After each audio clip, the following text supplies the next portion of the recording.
So ayan mga idol, nandito ako sa Baclaran Church. So bukod sa simbahan na dinarayo, mayroon din ditong mga kainan. So pagka nagugutom kayo, pwede kayo pumunta dito.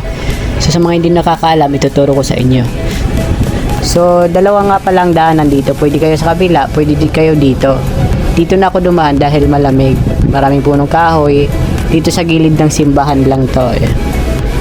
Ito yung magandang daanan hanggang dun sa may kainan. What? So pagdating nyo dito, didiretsuhin nyo lang to. Kaunting lakad lang, ayan. Hanggang doon sa dulo.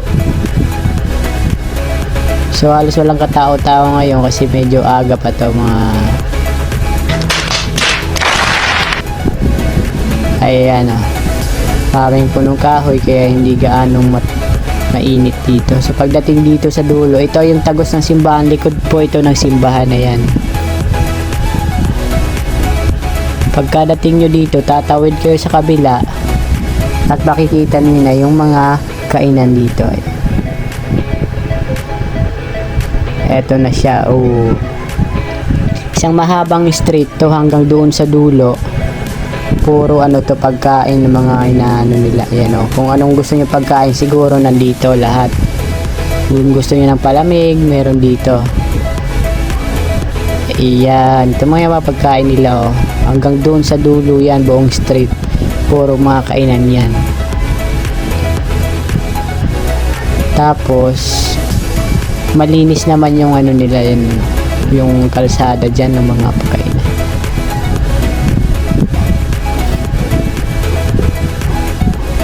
Eto, kung ano yung mga ano, ay nag-alabalagal ako dyan, oh, diba?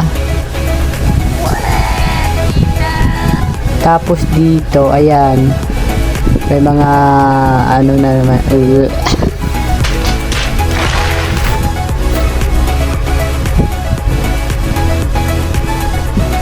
Okay, baboy din. Gago!